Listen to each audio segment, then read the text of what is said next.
Anda telah mengunduh podcast yang dipaparkan oleh Pendeta Dr. Erastus Sabdono ini dari truth.id/voice. Selamat mendengarkan podcast ini.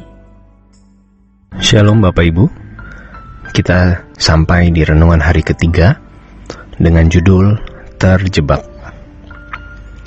Salah satu ciri dari kekristenan yang sudah tidak asli adalah kekristenan yang tidak merindukan kerajaan surga.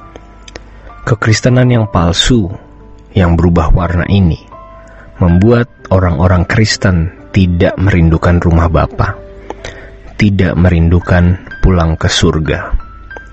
Sesungguhnya, kalau kita menjadi orang Kristen yang sejati, maka kehidupan kita adalah kehidupan yang meneladani Yesus, yaitu makin serupa dengan Yesus. Kehidupan Yesus benar-benar rohani. Tidak ada unsur duniawinya sama sekali. Fokusnya hanya kerajaan Bapa, melakukan kehendak Bapa, dan menyelesaikan pekerjaan yang Bapa berikan. Seringkali kita merasa bahwa berhubung kita ini manusia, maka kita boleh sedikit duniawi, atau agak duniawi, atau masih berunsur duniawi. Lalu kita mentolerir hal itu. Padahal inilah yang membuat banyak orang Kristen terjebak dalam kehidupan wajar anak dunia. Jikalau seseorang terjebak dalam kehidupan anak dunia, yaitu kompromi dengan hal-hal wajar seperti yang dijalani orang-orang di luar umat pilihan, maka seseorang tersebut pasti tidak akan bisa memikirkan hal kekekalan atau kerajaan surga. Pastinya ia tidak akan merindukan kerajaan Allah dan tidak bisa menghayati bahwa dirinya bukan berasal dari dunia ini. Padahal Yesus berkata, "Aku bukan dari dunia, kamu juga bukan dari dunia." Oleh karenanya, kalau kita mau menjadi orang percaya yang benar, kita harus sungguh-sungguh mengikut Yesus. Tidak boleh membuka celah unsur-unsur keduniawian masuk dalam hidup kita. Kalau keberagamaan, mereka masih membuka pintu untuk menikmati dunia seperti anak-anak dunia menikmatinya. Tetapi kekristenan yang sejati tidak memiliki celah sama sekali, tidak memberi pintu sekecil apapun bagi unsur-unsur duniawi untuk masuk.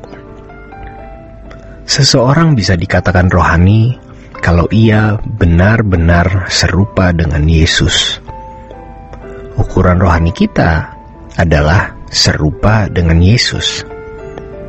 Betapa rusaknya gereja kalau yang namanya rohaniwan itu pendeta, sementara jemaat bukan rohaniwan. Padahal ukuran rohani tidaknya seseorang adalah keserupaan dengan Yesus. Setiap orang Kristen harus serupa dengan Yesus. Jadi, setiap orang Kristen harus menjadi rohaniwan, dan seorang yang patut disebut rohaniwan adalah orang yang fokusnya adalah kerajaan Allah, yaitu mereka yang sudah memindahkan hati di kerajaan surga. Orang yang tidak memindahkan hatinya di kerajaan surga tidak merindukan rumah Bapa. Orang yang tidak merindukan rumah Bapa tidak mengadakan perjalanan menuju rumah Bapa. Orang yang tidak mengadakan perjalanan ke rumah Bapa pasti tidak memiliki kemajuan dalam kehidupan rohaninya, atau tidak makin rohani. Kalau perjalanan bangsa Israel dari Mesir ke Kanaan adalah perjalanan menempuh jarak, tetapi kalau perjalanan orang Kristen menuju langit baru adalah penyempurnaan, kesempurnaan, kesucian. Orang di luar Kristen juga bisa mengalami perubahan mental, di mana mereka menjadi semakin bijaksana, semakin sabar, semakin mengendalikan diri. Orang-orang di luar umat pilihan banyak yang baik dan unggul dalam hal tersebut. Tetapi kekristenan adalah perjalanan menuju langit baru, bumi baru, di mana seseorang harus berstatus melakukan kehendak Bapa. Kalau tidak melakukan kehendak Bapa, seperti yang ditulis Matius 7 ayat 21 sampai 23, Tuhan akan berkata kepada mereka, "Aku tidak kenal kamu." Kita harus ingat apa yang firman Tuhan katakan, bahwa kewargaan kita adalah di dalam surga. Kita harus ingat bahwa kita dalam perjalanan. 1 Korintus 10 ayat 5-6 mengatakan bahwa semua itu menjadi contoh bagi kita. Semua yang mana? Kegagalan orang-orang Israel, di mana sebagian besar mereka tidak sampai tanah Kanaan. Mengapa? Karena mereka tidak dengar-dengaran. Ini berarti tidak semua orang Kristen akan menjadi anggota keluarga kerajaan Allah. Tidak semua orang Kristen akan masuk surga. Kita harus menjaga diri agar jangan sampai gagal. Karena Matius 7 ayat 21-23 jelas mengatakan ada orang-orang yang tertolak walaupun mereka sudah berprestasi dalam pelayanan. Harus disadari bahwa musuh Allah, yaitu kuasa kegelapan dengan semua anteknya dan malaikat-malaikat yang jatuh, berusaha untuk menggagalkan perjalanan orang-orang Kristen menuju langit baru, bumi baru. Jadi, kegagalan itu adalah sebuah keniscayaan.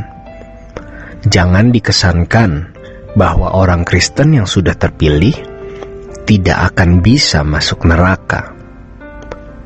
Terpilih untuk mendengar Injil, terpilih untuk diberi kesempatan bertumbuh menuju kesempurnaan, tapi tidak semuanya sukses. Maka Tuhan Yesus berkata kepada setiap penerima surat di kitab Wahyu, "Menanglah kamu seperti aku menang." Jangan berpikir kemenangan Yesus di skenario, sehingga Yesus itu hanya berdrama ria atau berakting. Itu adalah penghinaan terhadap Allah yang agung, mulia, dan luhur.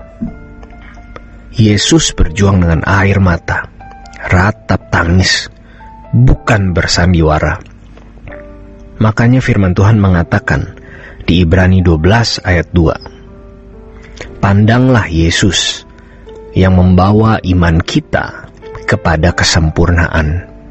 Artinya, yang membuat kita bisa taat seperti ketaatannya.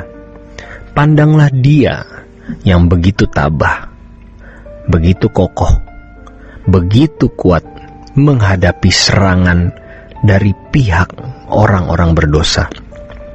Difitnah oleh orang-orang Yahudi yang membenci Dia, yang menuduhnya melarang rakyat membayar pajak kepada kaisar, menuduh Yesus menghujat Allah, dan lain-lain. Namun Yesus tidak membalas. Ia diam.